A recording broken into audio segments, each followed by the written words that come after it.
स्थानीय तह पछिल्लो समय अब निर्वाचन भएसँगै निरन्तर रूपमा आफ्ना एजेन्डा आफ्ना घोषणा पत्रहरू के थिए त्यो पूरा गर्नलाई कति अगाडि बढिरहेको छ, कति अप्ठ्यारो छ, कति चुनौतीपूर्ण छ, कति सजिलो छ। यो अवसर र चुनौतीलाई स्थानीय तहहरूले कसरी अगाडि बढाइरहेका छन् भन्ने सन्दर्भमा केन्द्रित रहन्छौँ र आज हामीसँग स्थानीय तहकै प्रतिनिधित्व गर्दै भन्नुपर्छ बुटवल उपमहानगरपालिकाका प्रमुख खिलराज पाण्डे हामीसँग हुनुहुन्छ। हामी उहाँलाई स्वागत गर्छौँ। स्वागत छ यहाँलाई। नमस्कार।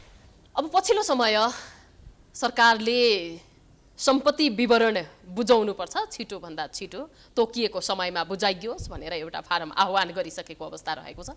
यहाँले बुझाउनु भयो कि भएन, यहीँबाट कुराकानीको सुरुवात गरौँ जस्तो लाग्यो। मेरो सम्पत्ति त सबैलाई जानकारी नै छ, तर पनि म प्रक्रियागत बुझाउनु पर्ला। हजुर। म विगत 33 वर्षदेखि बुटोलमा भाडामा बस्छु। हजुर। घर बनाएको छैन, मेरो सम्पत्ति विवरण यही हो। हजुर। यसलाई लिखित रूपमा बुझाउन बाँकी छ। यो सरकारले यस्तो किसिमले सम्पत्ति विवरणको आह्वान गरिरहँदा आफूसँग जे छ, जस्तो छ, जति छ, मसँग यो छ, यस्तो छ, यति छ भनेर भन्न धेरै समय किन लाग्छ राजनीतिक दलहरूलाई? यो कुरा चाहिँ अझै पनि जनमानसमा यो चासोको विषय बनिरहेको छ कि? अब निर्वाचनको बेलामा बुझाएकै हो, अब फेरि बुझाउँला। हजुर। यसमा खासै त्यस्तो समस्या छैन। बुझाउँला, यो बिस्तारै फरक पर्दैन यसले। निर्वाचन अगाडि पनि सबै घोषणा गरेरै निर्वाचन लडे हो। हजुर। त्यस कारणले अब निर्वाचन अगाडि जनताको बिचमा बुझायौँ, अब सरकारलाई प्रक्रियागत बुझाउन बाँकी छ। हजुर। यहाँहरूले खास गरिकन अब चुनाव लड्दाखेरि जुन किसिमको प्रतिबद्धता जाहेर गर्नुभएको हुन्छ, घोषणापत्र जाहेर गर्नुभएको हुन्छ, त्यो अनुरूप काम गर्नका लागि अहिले अवस्था कस्तो बनिरहेको छ? अब मेरो त्यति बेला घोषणापत्रमा मूल कुरा सरल राजनीतिक जीवन, व्यवहारिक समाजवाद भन्ने कुरा थियो। अहिले पनि म सरल राजनीतिक जीवनमै विश्वास गर्छु र व्यवहारिक कुराहरूमै बढी विश्वास गर्छु। त्यस कारणले मेरो दैनिकी, मेरो भेटघाट, मेरो सम्पर्क सामान्य खालकै हुन्छ। जनताको प्रतिनिधि भनेर एउटा जुन खालको बाहिर हेर्दाखेरि तडक-भडक देखिने जुन खालको एउटा जनप्रतिनिधि भइसकेपछि अलिकति गरिने व्यवहारहरू छन्, त्यो खालको कुराहरू मसँग छैन। जनप्रतिनिधिले त जनताका समस्या सम्बोधन गरिदिनु पर्ने होइन, सरल हुनु र त्यो एकदम फरक हुनुमा के फरक हुन्छ र? सरल हुँदा सामान्य मान्छेहरू पनि भेट्न आउन सक्छन्, फरक हुँदा ती मानिसहरू नआउन सक्छन्। त्यस कारणले भेट्ने माध्यमहरू, जनतासँग चाहिँ भेटघाट हुने कुराहरू म आफै व्यक्तिगत रूपमै गर्छु। कसैले कसैको माध्यमबाट भेट्न पाउने कुरालाई मैले महत्त्व दिँदिनँ। त्यस कारणले मैले समय मिलाएर घर घरमा जाने गर्छु, भेट्ने गर्छु, समस्याहरू सोध्ने गर्छु। र जनताको प्रतिनिधि भनेको हामीलाई परेको बेलामा दुःख सुखमा आउँछ, भेट्छ, दुःख सुख कुरा गर्छ भन्ने कुरा नै हो महत्त्वपूर्ण कुरा। ती कुरामा म गम्भीर छु। बुटवल सडक समस्याको एउटा कारण बन्दछ जहिले पनि। बुटवलको सडकलाई हेरेर त्यहाँको स्थिति के छ भन्ने कुरा, अरू कुराहरू पनि प्रभावित भएको आकलन गर्न सकिन्छ। यो सधैँ टाउको दुखाइको विषय किन बनिरह्यो? यो तिनाउ नदी आसपासको अरू समस्याहरू पनि छन्। पहिला हामी सडकको समस्यातर्फ लागौँ न। बुटोलमा अहिले सडकको समस्या विशेष गरी राजमार्ग चौराहादेखि चिडिया खोलासम्म अन्दाजी 3 किलोमिटर सडक जुन बन्न सकिरहेको अवस्था छैन। हजुर। यसलाई निर्माण व्यवसायको हेलचेक्राइ भनौँ, सडक डिभिजन कार्यालयको 6 लेन सडक कार्यालयको हेलचेक्राइका कारणले यो सडक बन्न सकेको छैन। र हिजो मात्रै सडक डिभिजन कार्यालयको डिजी सरलाई मैले भेटेर या त यो सडकको काम तपाईँहरू टुङ्गो लगाउनुहोस् या त यसको मर्मत गर्ने काम हामी आफैले भए पनि गर्छौँ। दिनौँ यसैका कारणले दुर्घटनाहरू भइराखे, जनताले शास्ति पाए। त्यस कारणले तपाईँहरूले नगरे नै हो भने पनि हामीलाई बाटो खोलिदिनुहोस् भनेर हिजो मैले प्रष्ट रूपमा कुरा राखेको छु। उहाँहरूले केही दिनमा यसको बारेमा केही न केही प्रक्रियाहरू अवश्य गर्नुहोला। र अब धेरै दिन धैर्य गर्ने स्थिति छैन। सडकका लागि जनताहरू आफै उर्लिएर आउने अवस्था छ। त्यस कारणले यसको बारेमा सडक डिभिजन कार्यालय 6 लेन सडक कार्यालय अवश्य पनि गम्भीर होला भन्ने समस्या हो। अघिल्लो कार्यकालमा जसले नेतृत्व गर्नुभयो उहाँले पनि यस्तै किसिमका कुराहरू गरिरहनुहुन्थ्यो। तथापि यो समस्या चाहिँ सम्बोधन कहिल्यै पनि भएन। यो सडकको, त्यसै गरी यो हाइवेको पुलको समस्या त्यत्तिकै रहेको छ। पुल यति नाजुक छ भनिएको छ त्यहाँको। आज हामी खेलराजजीसँग कुराकानी गर्दैछौँ भन्दाखेरि पनि त्यहाँको सम्बन्धित हाम्रा सहकर्मीहरूले यो विषयमा चाहिँ कुरा उठाउनुपर्छ है, यो समस्या निकै नै बेकराल रूपमा अगाडि बढिरहेको छ भनिएको छ। यो हरेक पटक तपाईँहरू त्यो विषय उठाएर जनताबाट मत चाहिँ प्राप्त गर्नुहुन्छ, तथापि काम चाहिँ गर्न सक्नुहुन्न, समन्वय गर्न सक्नुहुन्न कि त्यो काम नै त्यस्तै छ? यो जहिले पनि फेरि ठेकदारलाई दोष लगाएर जनप्रतिनिधि चाहिँ उम्किने खालको वातावरण पनि बनिरहन्छ, के भएको हो यो?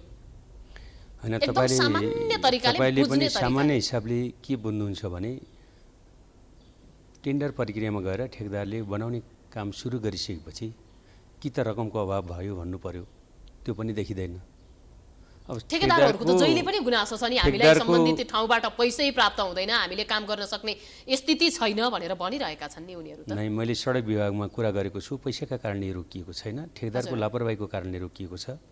र ठेकदारको यति चरम लापरवाही र यो हेर्दाखेरि अरू निर्माण व्यवसायले पनि हामी निर्माण व्यवसाय हौँ भन्न लाज मान्न पर्ने खालको व्यवहार ठेकदारको छ। र हामीले दुई तीन पटक हामीले ठेकदारलाई राखेर त्यहाँको प्रमुख जिल्लाधिकारीलाई सँगै राखेर 2-3 पटक हामीले अन्तर्क्रिया छलफल गरेर यति दिनमा काम गर्छु भनेर हामीले प्रतिबद्धता जनाउने काम उहाँलाई गरिराखेका छौँ, तर काम अगाडि बढ्दैन। कागजी प्रक्रिया जहिले पनि भएको हुन्छ, काम बढ्दैन। र हिजो हामीले डिजी साहबलाई भेटेर अब यो हदभन्दा बढी भयो, यसलाई अन्तिम टुङ्गो लगाउने गरी अगाडि बढ्नुस्। कारणले गर्दा मात्रै बुटवलको सडक र पुलको यो नाजुक स्थिति भएको? पुलको नाजुक स्थिति त अहिले त्यस्तो छैन। अब कसरी यो कुरा आयो, त्यहाँ भएका पुलहरू अहिले बुटवलमा चिडिया खोलाको पुल, तिनाउको नेपालगञ्ज रोडको पुल, वाणिज्य क्याम्पसको बुद्धनगर जोड्ने पुल र मगरघाटको चारवटै पुलको अवस्था राम्रो छ। यो पुलको कुरा, कुन पुलको कुरा उठ्यो मैले बुझ्न सकिनँ।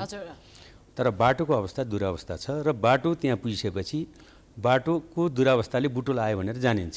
हाइवेमा पुलको अवस्था नाजुक छ भनेर हामीले जतिसम्म जानकारी प्राप्त गरेका थियौँ त्यसको सन्दर्भमा कुरा गरिरहेका अलिक मलाई लाग्दैन त्यो सन्दर्भ। अहिले राम्रो छ, अहिले राम्रो छ। र यसमा पनि अहिले वर्ल्ड ब्याङ्कको लगानीमा सिग्नेचर पुल निर्माण गर्ने कुरा उठिरहेको छ र बुटोल गोरुसिङ्गी सडक बन्दै गर्दा सिग्नेचर पुल जो पार्क सहितको एउटा चाहिँ पर्यटकीय स्थल हुने सहितको पुल निर्माणको कुरा अगाडि बढेको छ र पुलको कुरामा बुटोल भोलिका दिनमा अत्यन्त पुल हेर्न लायक पुल हुनेछ भन्ने मलाई विश्वास छ। हजुर, अब तिनाउ नदी आसपासका कुरा गरौँ। भर्खरै मात्र यहाँले गएर त्यहाँको उद्घाटन पनि गर्नुभएको छ।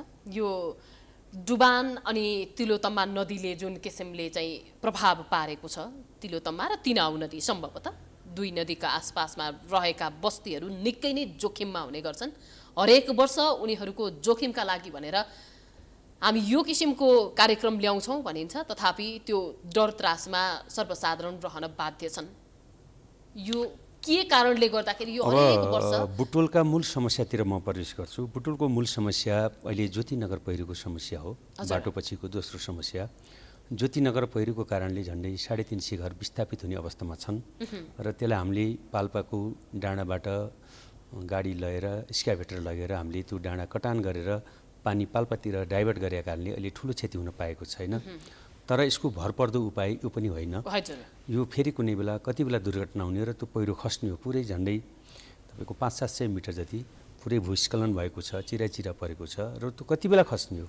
यसको अल्पकालीन उपायको त हामीले केही काम गरेका छौँ। दीर्घकालीन उपायका बारेमा बाँकी छ काम गर्न र यसलाई ठुलो लगानीको आवश्यकता पर्छ र कतिपय कानुनले स्थानीय तहलाई हामीलाई सबै कुरा टुङ्ग्याउने अधिकार छैन। वन सम्बन्धी कानुनहरू जटिल छन्, जमिन सम्बन्धी कानुनहरू जटिल छन्, जग्गा सम्बन्धी र वन सम्बन्धी कानुनहरू खोज्दै फेरि अर्को बर्खा लागिसक्छ। एउटा त रकम खोज्नु पर्यो, योजना खोज्नु पर्यो, त्यसपछि ती कानुनमा अल्झिँदै अर्को बर्खा लाग्छ र फेरि अर्को भुसे हुन्छ। त्यसकारणले सङ्घीयबाट हुने, केन्द्र सरकारबाट हुने कतिपय निर्णयहरू हाम्रा लागि पर्खिनुपर्ने अवस्था रहन्छ। नम्बर 1। दोस्रो कुरा, तिनाउ नदीमा तिनाउ दानव कोरिडोर बन्दैछ तिनाउ र दानव नदीमा र अन्दाजी 1350 घरहरूभन्दा बढी घरहरू विस्थापित हुने अवस्थामा छन्।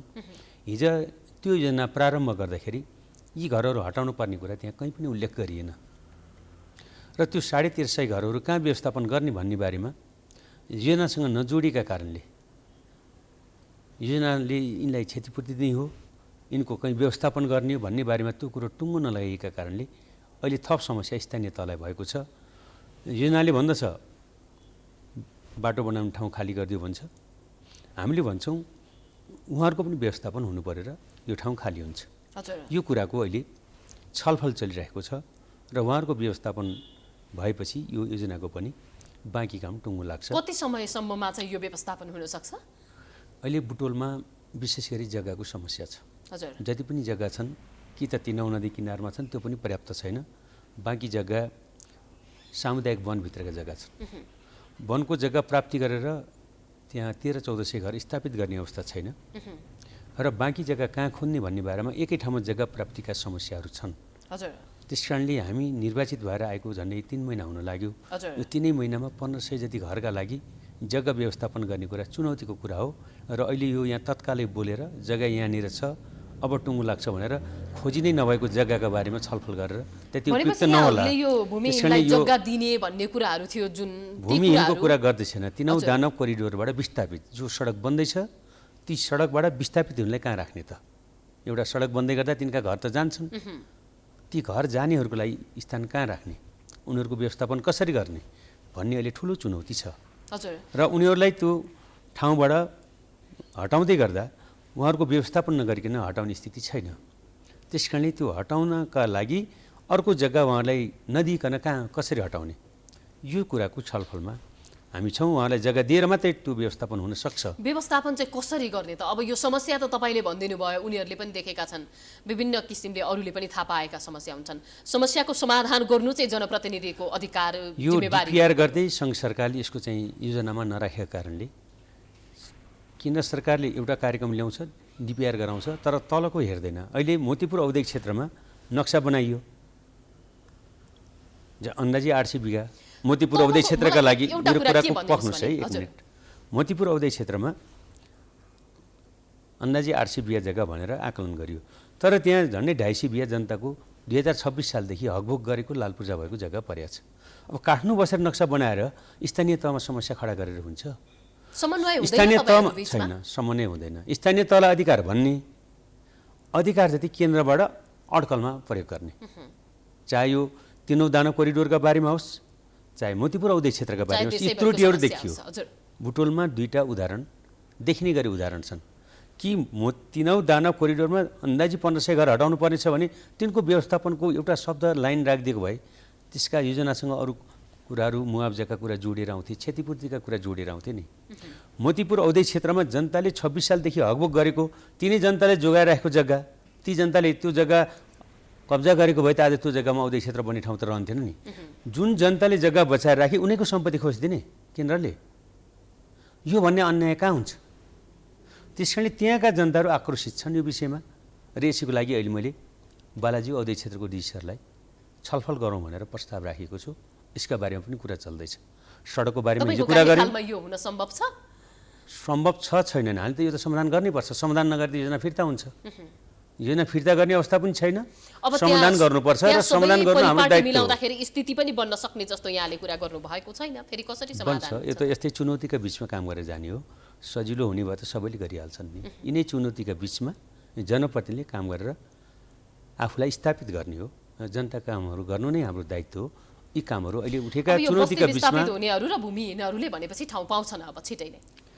छिटै होइन, यसको केही समयमा छलफलको प्रक्रियाबाट विधिबाट यी कामहरू टुङ्गो लाग्छ, क्रमशः टुङ्गो लाग्दै जान्छ। अब अलिकति कुराकानी गऱ्यौँ पर्यटन प्रवर्धनको सन्दर्भमा। लुम्बिनी प्रदेशबाट रहनु भएको छ यहाँ। पर्यटन प्रवर्धनमा सडक चाहिन्छ, बस्ती विकसित भएको हुनुपर्छ, त्यहाँ होमस्टेका लगायतका अन्य कार्यक्रमहरू रहेको हुनुपर्छ जसले गर्दा पर्यटन प्रवर्धनमा चाहिँ टेवा पुगोस् भनिन्छ। यो आफ्नै किसिमका समस्याबाट जेलिएको यस्तो ठाउँमा अबको आवश्यकता के हो? तपाईहरू कहाँ चाहिँ भुलिनु भएको छ, कहाँ पुग्नुपर्ने हो जस्तो लाग्छ?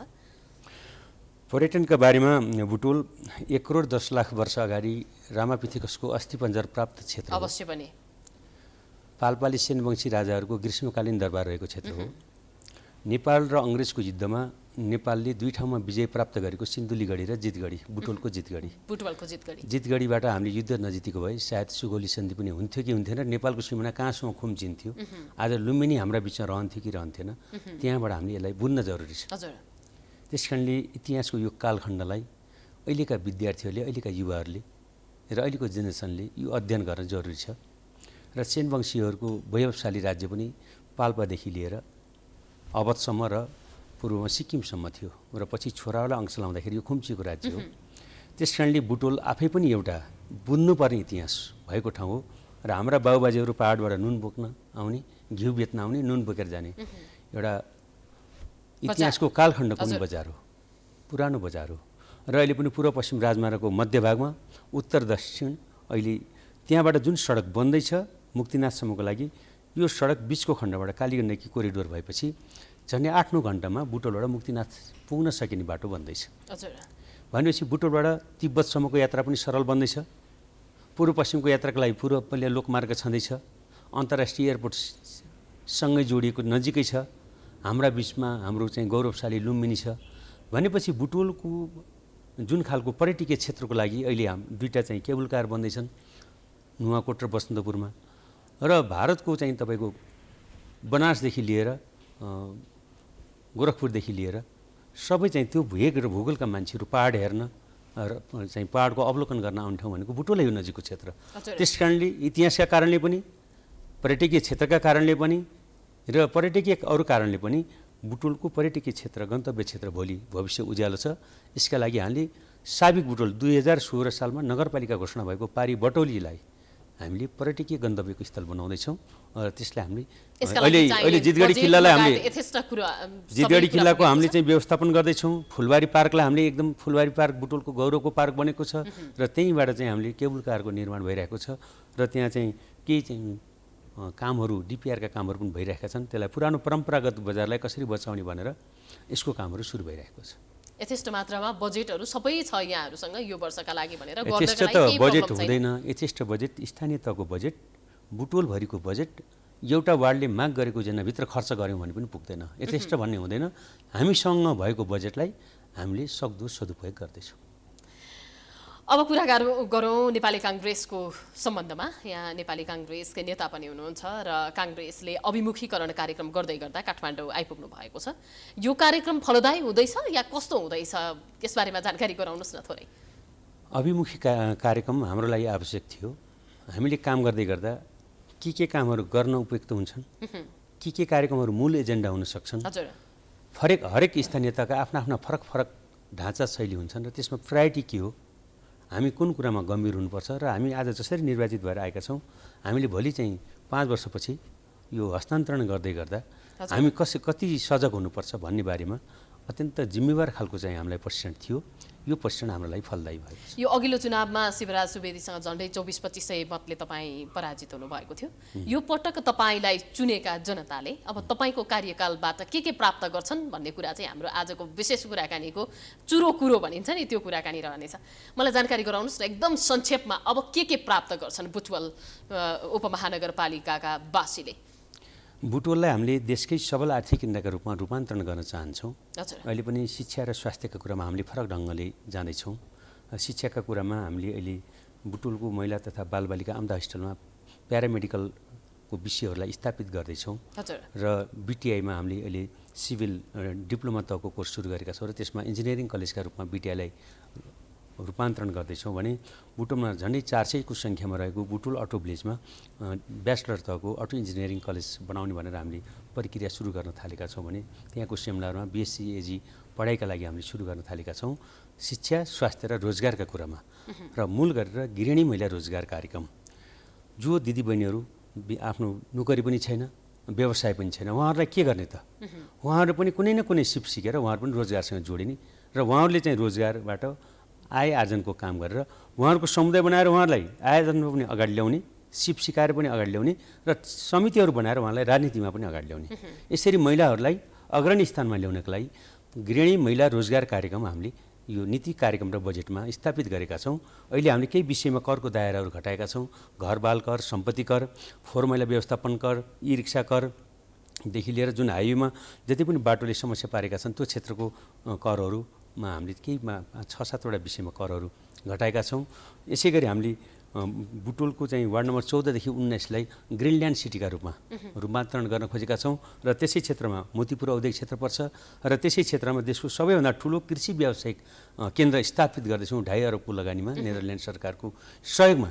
त्यसकारणले र तिनौं नदीलाई हामीले आरती केन्द्रको रूपमा त्यसको डिपिआर तयार गरेर त्यसलाई चाहिँ नदीको चाहिँ एउटा यो तिनौँ दानो कोरिडोर बनिसकेपछि त्यसमा नदी सभ्यतासँग जोडेर हामीले साँझमा आरती केन्द्रको रूपमा तिनौँ नदीलाई स्थापित गर्न खोज्दैछौँ। त्यस कारणले बुटोललाई हामीले विकासका क्रमले पनि अगाडि बढाउन खोज्दैछौँ, रोजगारका कामले, शिक्षाको, स्वास्थ्यको कुराले अगाडि बढाउन खोज्दैछौँ भने र देशको समृद्ध आर्थिक केन्द्रका रूपमा अगाडि बढाउन खोज्दैछौँ।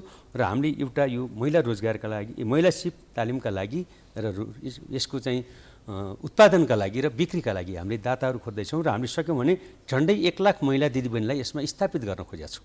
त्यसैले हाम्रो ठुलो लक्ष्य यतातिर छ।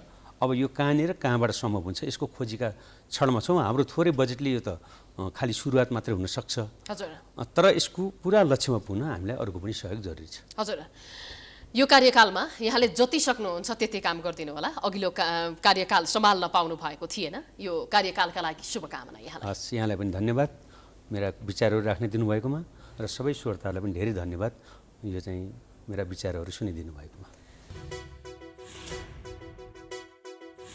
यसपालि पनि चुनाव